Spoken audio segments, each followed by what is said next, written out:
Mateus capítulo 18, versículo 1, versículo 2 e versículo 3 diz assim: Naquela mesma hora chegaram os discípulos ao pé de Jesus, dizendo: Quem é o maior no reino dos céus?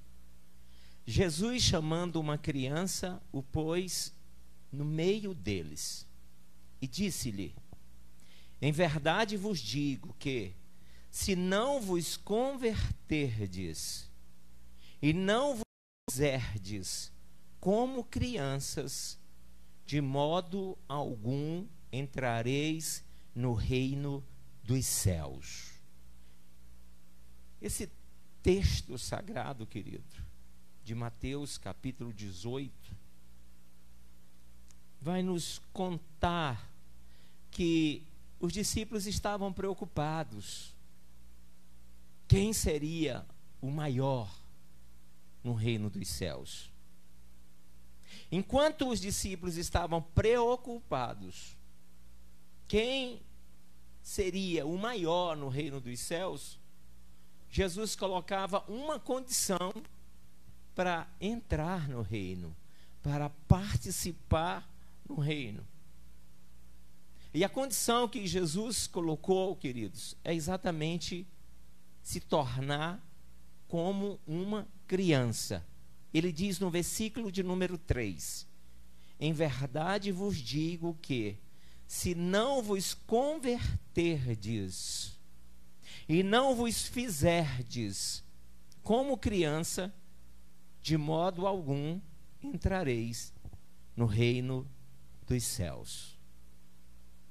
Eu, fazendo uma análise acerca deste texto sagrado, o Espírito Santo me trouxe a seguinte revelação: as características de uma criança, elas são completamente diferentes das características de uma pessoa adulta. Por isso eu quero compartilhar com você nesta noite de 3 características da criança que, com certeza absoluta, irão fazer toda a diferença na nossa vida a partir de hoje, se observarmos essas características e trazê-las e aplicá-las na nossa vida, no nosso dia a dia. Primeira característica da criança, queridos, é que o coração de uma criança é puro. Puro. Toda criança, independente do lar onde ela está sendo formada, o coração da criança é um coração puro. Não existe espaço no coração de uma criança para mágoas. Não existe espaço no coração de uma criança para ódio. Não existe espaço no coração de uma criança para vingança. Sabe, queridos? E os adultos transformam os seus corações em verdadeiros depósitos de lixo. Como assim, pastor Nonato? Nós transformamos os nossos corações em verdadeiros depósitos de lixo, quando na verdade nossos corações, eles devem ser como o coração de uma criança. Porque Paulo vai dizer que nós somos templo e morada do Espírito Santo de Deus. Então os nossos corações é exatamente o lugar onde habita Deus. Mas nós transformamos esse lugar, que deveria ser uma exclusividade de Deus, em um depósito de lixo. Quando nós guardamos mágoas, quando nós guardamos ódio, quando nós guardamos desejo de vingança. E Paulo, querido, Paulo, ele sabia disso muito bem. Aí ele vai escrever a carta aos Romanos, no capítulo de número 12, versículo de número 17. Eu trouxe uma Bíblia diferente aqui, ó. A Bíblia, a Mensagem, porque eu quero ler nessa Bíblia, Bíblia, a Mensagem.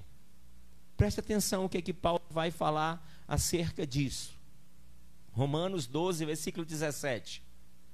Ele começa dizendo assim: não revidem, Descubram a beleza que há em todos. Se você a descobrir em você, faça com todos. Não insistam na vingança. Olha o que Paulo está dizendo. Não insistam na vingança. Ela não pertence a vocês. Aí ele cita um texto do Antigo Testamento que diz assim: eu vou julgar, eu vou cuidar disso, diz o Senhor nosso Deus.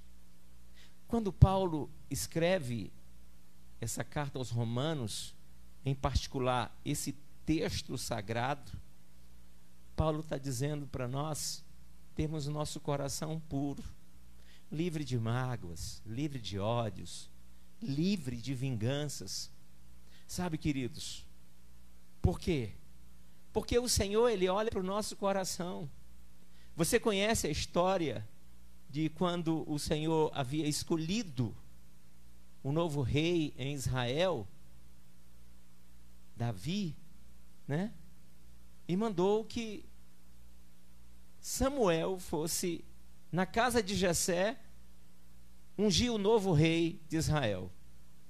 Quando chegou lá, Samuel se agradou de uma pessoa que era forte, de uma pessoa que era alto, de uma pessoa que tinha todos os atributos físicos para ser um rei. Sabe o que o Senhor falou para Samuel? No capítulo de número 16, versículo de número 7 de 1 Samuel, ele disse assim: olha, Samuel, eu não olho como olha os homens. Eu não vejo como vê os homens.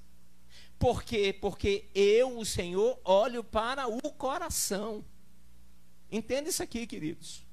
O Senhor, Ele está muito mais interessado no seu coração, no meu coração, do que na nossa aparência física. O Senhor está muito mais interessado em olhar o nosso coração, os desejos do nosso coração, do que aquilo que eu estou fazendo para Ele. Vocês estão me entendendo? O coração de uma criança é um coração puro, um coração sem nenhuma maldade, sem nenhum desejo de vingança, sem um desejo de trazer as coisas da forma como os adultos querem trazer. Sabe, amados, no livro de Lucas, no Evangelho de Lucas, no capítulo de número 23, versículo de número 34, o Senhor Jesus, Ele vai nos dar uma lição. Olha que coisa mais linda. Lucas, capítulo 23, versículo de número 34, eu quero ler esse texto sagrado, porque esse texto sagrado vai fazer um raio-x do coração de Jesus. Lucas, capítulo de número 23, e o versículo de número 34. Jesus estava sendo crucificado nesse momento aqui. Ele estava sendo humilhado. Ele já havia sido açoitado pelos guardas do Império Romano. Agora ele estava lá numa cruz. Algumas pessoas já haviam debochado da cara de Jesus. Alguns já tinham passado e dito assim: não é ele que derruba o templo e constrói em 3 dias, por que ele não desce da cruz? Algumas pessoas tinham falado coisas que não deveriam falar para Jesus, sabe? Nesse momento, querido, Jesus vai falar uma palavra que realmente é algo que só pode falar quem tem um coração puro. Sabe o que Jesus disse? Lucas, capítulo de número 23, versículo de número 34. Pai, perdoa-lhes, porque não sabem o que fazem. Você observa que esse texto aqui, ele está no plural. Ou, o que nós entendemos? que Jesus estava estendendo o perdão para todas as pessoas, não era apenas para aquele que havia o traído, não era apenas para aqueles que haviam o julgado, não era apenas para os soldados romanos que haviam batido nele, não era apenas para aqueles que haviam o crucificado, não era apenas para aqueles que estavam passando e debochando da cara de Jesus. Jesus, nesse momento, ele faz um apelo para o Pai, dizendo assim: Pai, perdoa-lhes.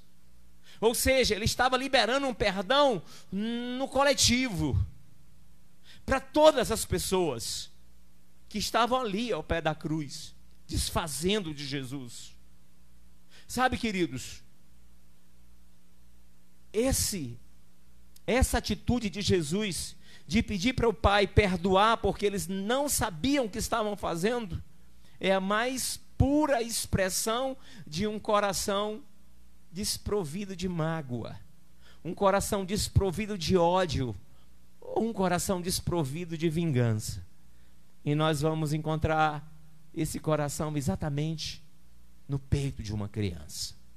Mas Jesus havia dito que nós deveríamos ser como criança. E agora ele mostra na íntegra como deve ser a nossa atitude diante das pessoas que zombam de nós, diante das pessoas que nos humilham, diante das pessoas que nos distratam, que não nos respeitam. Faça como Jesus. Libere o perdão para essas pessoas, para as pessoas que te feriram, para as pessoas que te machucaram, para as pessoas que desfizeram de você, para as pessoas que te enganaram, para as pessoas que te traíram. Queridos, nesse momento, esta é a oportunidade que Deus está dando para você perdoar todas as pessoas, todas.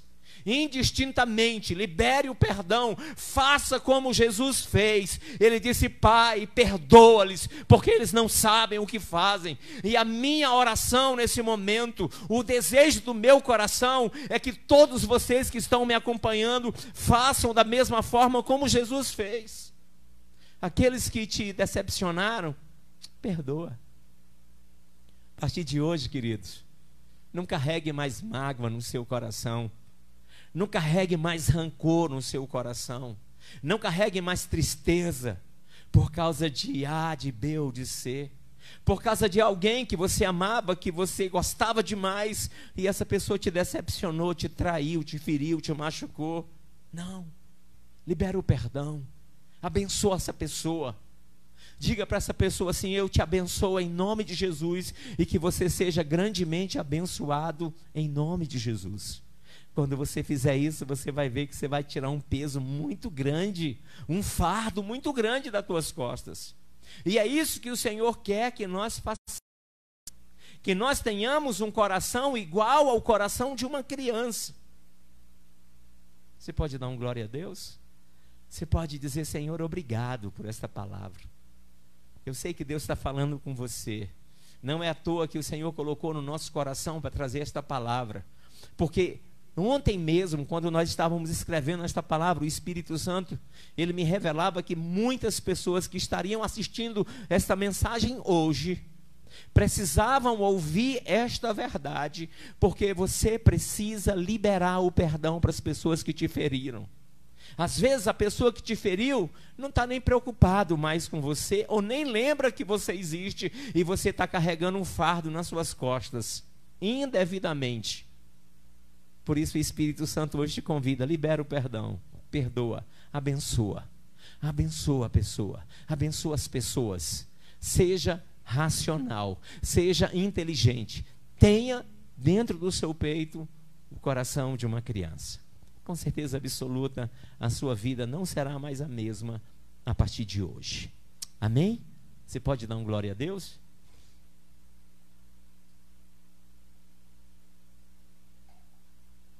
Segunda característica da criança.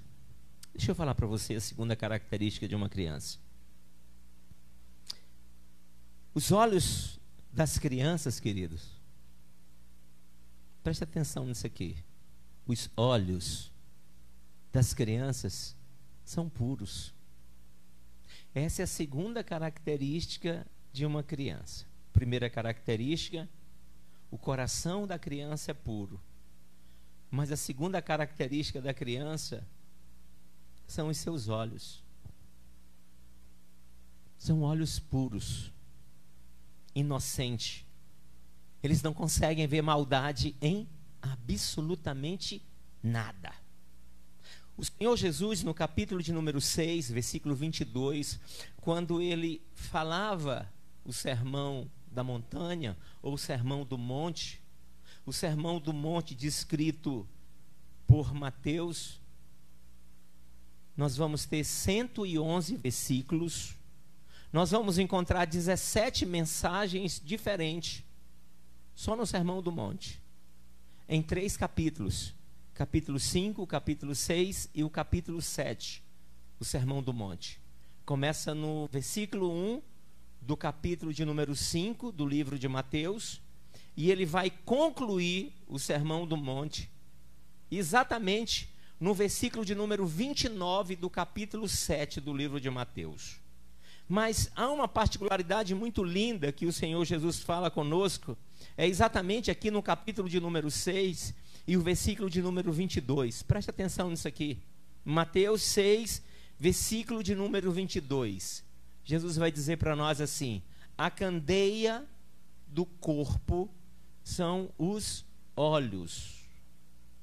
A candeia do corpo são os olhos. De sorte que, se os teus olhos forem bons, preste atenção, se os teus olhos forem bons, todo o teu corpo terá luz. Olha que coisa maravilhosa. Se os meus olhos forem bons, se os meus olhos forem puros, como são os olhos de uma criança, sabe o que vai acontecer? Todo o meu corpo será luz, terá luz. É coisa linda, é coisa maravilhosa. Mas o versículo de número 23, o versículo a seguir, o Senhor vai dizer assim, ó: se porém os teus olhos forem maus, se porém os teus olhos forem maus, o teu corpo será tenebroso. Se, portanto, a luz que há em ti são trevas, quão grandes serão tais trevas. Você entende o que o Senhor Jesus estava falando conosco no Sermão do Monte? Jesus, ele estava nos dando exatamente uma orientação belíssima, uma orientação clássica acerca dos olhos. Porque temos que ter os nossos olhos limpos, temos que ter os nossos olhos puros, olhos de uma criança, querido. Sabe, queridos? Você sabe por que as crianças são mais felizes do que os homens adultos? Pense, imagine, você que tem crianças aí, você que já foi pai de uma criança e hoje ele é adulto, lembra-se do tempo que ele era criança, que essa pessoa era criança? Pensa como essa criança, ela era muito mais feliz quando, na época da sua infância, do que hoje, nos dias atuais. Sabe por que as crianças são mais felizes do que os adultos? Porque os olhos das crianças são olhos puros. Os olhos das crianças são puros.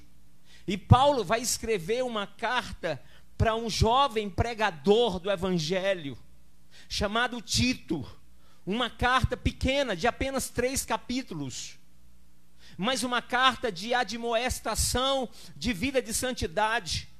E ele vai dizer no capítulo 1, versículo de número 15. Deixa eu ler esse versículo. Tito, capítulo de número 1, versículo de número 15. Olha só o que diz a palavra do Senhor. Todas as coisas são puras para os puros. Olha que coisa maravilhosa. Todas as coisas são puras para os puros. Se você não está conseguindo ver pureza em nada, nem em ninguém, queridos, você precisa urgentemente rever os seus conceitos. Hoje à noite, hoje é o momento de você rever os seus conceitos. Se você não consegue ver pureza mais em nada, se todas as coisas para você não existe mais pureza, você precisa mudar os seus conceitos. Porque Paulo, escrevendo a Tito, ele diz: todas as coisas são puras para os puros, mas nada é puro para os contaminados e infiéis. Olha que coisa.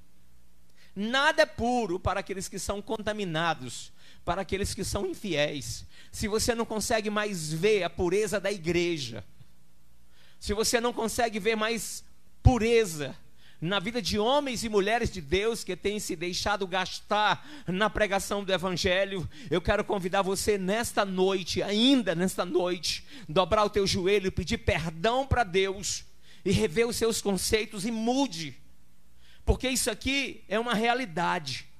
Todas as coisas são puras para os puros, nada, porém, é puro para os contaminados e infiéis. Antes, o seu entendimento e consciência estão contaminados. Se a sua consciência, se o seu entendimento está contaminado, eu quero te dar uma boa notícia. O sangue de Jesus, ele tem poder de lavar a tua consciência. Ele tem poder de purificar o teu entendimento, para que você volte às práticas do primeiro amor, para que você volte a enxergar com os olhos de uma criança. Sabe, queridos, não tem nenhum sentido nós passarmos por essa vida se nós não entrarmos no reino dos céus. Nós precisamos fazer parte do reino dos céus, começando aqui na terra. Por isso que o Senhor Jesus disse que se você não se tornar como criança, de maneira nenhuma você pode ver, você pode experimentar, você pode fazer parte do reino de Deus. Então, se os teus olhos estiverem sujos, peça para o Senhor Jesus nesta noite te lavar, te purificar, para que você tenha uma visão espiritual nítida, para que você veja a glória de Deus, para que você veja a manifestação do poder de Deus, para que você possa ver e experimentar aquilo que o Espírito Santo tem para fazer na sua vida, e melhor, através da sua vida. Mas isso só vai acontecer quando os teus olhos forem olhos bons, porque o próprio Jesus disse que nós temos que ser luz, luz do mundo e sal da terra. Deixa eu falar para você da terceira característica da criança.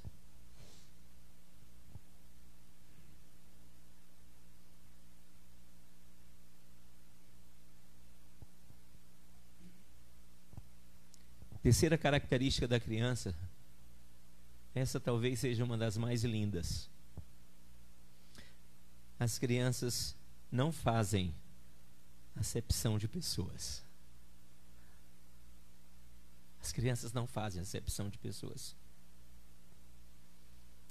Quando você pega o seu filho, ou sua filha, ou seu neto, ou sua neta, e leva para passear no parque de diversão, ou no shopping, e quando o seu filho, ou sua filha, ou seu neto, ou sua neta, encontra com alguma outra criança, sabe o que acontece? Ela imediatamente ela se identifica com aquela criança e começa a brincar. Imediatamente. Às vezes eu levo meus filhos num parquinho que tem aqui, numa pracinha aqui, e quando chega lá tem várias crianças, e crianças que às vezes ela nem conhece, meus filhos nem conhecem, mas de repente eu olho, está lá o Abraão Lucas jogando bola com uma criança que ele não sabia quem era. Está lá a Ana Carolina brincando com a boneca de outra criança que ela não sabe quem é. Sabe por quê? Porque as crianças, elas são puras. Elas não fazem acepção de pessoas. Elas vivem uma vida sem fazer acepção de pessoas. E nós queremos fazer acepção de pessoas. Não, aquela pessoa ali não merece ser meu amigo, nem merece ser uma pessoa de dentro da minha casa. Porque ele é isso, aquilo ou aquilo outro. Não, aquela outra pessoa ali, não, aquela não pode, não. Ah, não, aquela pessoa não pode nem participar da minha igreja. Deus me livre daquela pessoa participar da minha igreja. Quantas vezes eu já vi isso? Nós fazemos acepção de pessoas. E o Senhor Jesus disse que nós temos que ser como criança. E se nós olharmos para as crianças, elas não fazem acepção de pessoas. Experimente levar o seu filho, ou sua filha, ou seu neto, ou sua neta, no aniversário de outra criança, e você vai perceber que nos últimos 10, 15 minutos, eles estão lá brincando com outras crianças, como se fossem amigos há longos anos. Isso é uma coisa linda, é uma coisa maravilhosa. E é uma coisa, amados, que nós temos que exercitar dentro da nossa vida. Nós temos que exercitar isso no nosso dia a dia, não fazer acepção de pessoas. Quando nós olhamos para a palavra do Senhor, no capítulo 19 do livro de Lucas, nós vamos encontrar Lucas registrando a história do encontro de Jesus com um homem chamado Zaqueu. Zaqueu, a Bíblia vai dizer que ele era publicano. Preste atenção. E publicanos, naquela época, na época de Jesus, ou 300 anos antes de Jesus, já existiam os publicanos. No segundo e terceiro século antes de Jesus, já existiam os publicanos. E quem eram os publicanos? Os publicanos eram aqueles que cobravam impostos públicos entre os antigos romanos. Para os judeus daquela época, os publicanos eram traidores, eles eram apóstatas, eles eram pessoas que não eram bem vistos no convívio dos judeus, porque os publicanos cobravam imposto dos próprios judeus. E o pior do que isso, os publicanos cobravam imposto além daquilo que deveria ser cobrado. E parte daquilo que eles recebiam dos judeus, eles levavam aos cofres de Roma, mas a outra parte ele ficava para ele mesmo. Então eram pessoas que não eram bem vistas na sociedade. Os judeus não gostavam dos publicanos de maneira nenhuma. Eles não tinham uma convivência pacífica, judeus e publicanos. Porque os publicanos eram pessoas de má índole. Alguns historiadores vão dizer que os publicanos eram ladrões. Mas deixa eu falar para você de Teócrito. Teócrito era um filósofo grego de grande destaque no período helenista. Quando as pessoas perguntavam para Teócrito, Teócrito, qual é a mais cruel de todas as feras? Ele dizia assim: a mais cruel de todas as feras no deserto é o urso e o leão. Agora, o mais cruel de todas as feras, ou de todos os animais da cidade, é o publicano e o parasita. Pra você ter uma ideia de como que era o publicano na época. Ninguém respeitava. Ele nem era respeitado pelos judeus, nem era respeitado também pelos romanos, muito menos pelos gregos. Os gregos então não respeitavam de forma nenhuma os publicanos. Aos olhos da sociedade, preste atenção nisso aqui, aos olhos da sociedade, Zaqueu, que era um publicano, ele não valia nada. Ele era comparado a um parasita. Preste atenção. Zaqueu era publicano, odiado pela sociedade, menosprezado por todos da sua cidade, nem tinha o respeito do Império Romano, nem tinha o respeito também dos judeus, nem um publicano. Mas um determinado dia, queridos, um publicano, que ele não era apenas um publicano, ele era o chefe dos publicanos, um homem chamado Zaqueu, sentiu vontade de conhecer Jesus, de ver Jesus. A história vai nos contar no capítulo 19 do livro de Lucas que este publicano tentou ver Jesus e não conseguiu enxergar Jesus porque ele era de pequena estatura, correu na frente da multidão, subiu numa figueira brava e ficou lá, esperando. A história vai nos contar que quando Jesus chegou debaixo daquela figueira, Jesus deu uma paradinha, olhou para cima e disse assim: Zaqueu, desce depressa, porque hoje me convém pousar na tua casa. Todos ficaram atônitos com aquela atitude de Jesus. Ninguém entendeu absolutamente nada. A atitude de Jesus, de querer agora pousar na casa de um ladrão, de pousar na casa de um homem que era menosprezado por toda a sociedade. Ninguém conseguiu entender nada. Aquela atitude de Jesus foi como se fosse uma afronta para todas as pessoas que estavam seguindo a Jesus, aquela atitude de Jesus.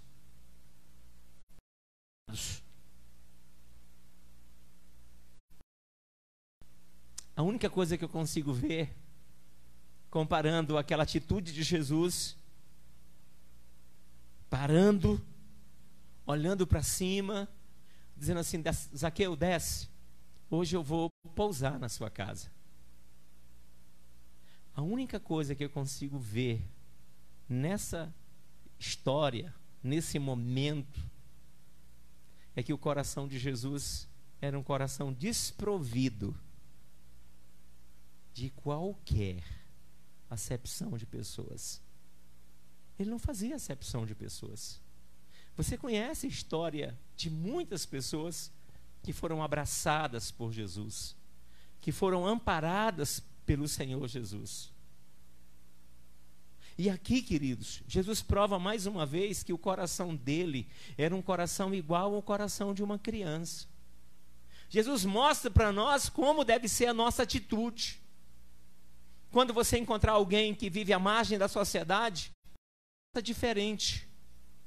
Não faça acepção daquela pessoa porque é um morador ou uma moradora de rua, porque é um drogado ou porque é uma prostituta.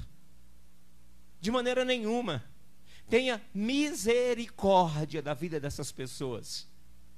Porque qualquer criança, ela vai abraçar essas pessoas. Então seja como uma criança. Agora deixa eu te fazer uma pergunta para me encerrar, porque eu vou orar agora por você. Você ainda vai continuar fazendo acepção de pessoas a partir de hoje? Jesus, ele recebeu Zaqueu, abraçou Zaqueu, foi na casa de Zaqueu. Mas a coisa mais linda que aconteceu com Zaqueu, a Bíblia vai nos dizer que Zaqueu disse assim: Senhor, se eu vou dar metade dos meus bens para os pobres, e se eu defraudar, vou restituir quadruplicadamente. Os historiadores contam que aquela atitude de Zaqueu foi uma atitude de uma verdadeira conversão. Houve uma conversão genuína na vida de Zaqueu. Eu vou dar metade dos meus bens para os pobres e vou restituir para as pessoas que eu defraudei quadruplicadamente. Ou seja, Zaqueu vinha numa prática pecaminosa, Zaqueu vinha numa prática que era indecente, que era imoral, mas quando ele encontrou com Jesus, ele mudou a prática da vida dele. A partir daquele momento, nunca mais a vida de Zaqueu foi a mesma. E eu aprendo outra coisa, querido. Se você é cristão, se você aceitou Jesus, você precisa ter atitudes diferentes. Você não pode continuar tendo as mesmas práticas. Você não pode de maneira nenhuma continuar fazendo as mesmas coisas depois que você conheceu Jesus. Porque o fato de você ter conhecido Jesus significa que você precisa ter mudança de vida, mudança de comportamento. Você não pode continuar fazendo as mesmas coisas. Paulo, quando escreve aos Colossenses, ele diz assim: aquele que mentia, não minta mais. Aquele que roubava, não roube mais. E essa deve ser a prática daqueles que já conheceram Jesus, daqueles que aceitaram Jesus, daqueles que têm uma vida nova, uma vida com Cristo. Amém? Que o Senhor te abençoe, que o Senhor abençoe seu lar, sua casa, sua família, para que você, a partir de hoje, possa rever todos os seus conceitos e possa ser como uma criança. Eu quero orar por você agora.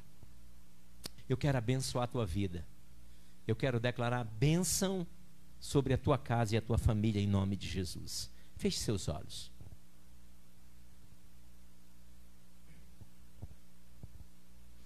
Senhor nosso Deus e nosso Pai que está nos céus, Pai, em um nome poderoso de Jesus nós estamos aqui, Pai, e nós já te adoramos, nós já te glorificamos, nós já bendizemos o teu nome, mas também ministramos uma palavra, Pai, colocou no nosso coração para ser ministrado nesta noite. Que o Senhor venha, Senhor meu Deus, abençoar este lar, abençoar esta casa, abençoar esta família, Pai, que estão nos assistindo nesse momento, Pai. Em nome de Jesus eu declaro a bênção do Senhor, eu declaro a proteção do sangue de Jesus, eu declaro cura para aqueles que estão enfermos, eu declaro prosperidade, Pai amado, naquele lar que tem falta ou sensação de falta. Eu declaro, Senhor meu Deus, a bênção de Abraão, de Isaque e de Jacó, Senhor, sobre a vida dos meus irmãos. Em nome de Jesus, para a honra e a glória e o louvor do teu nome. Amém, amém e amém.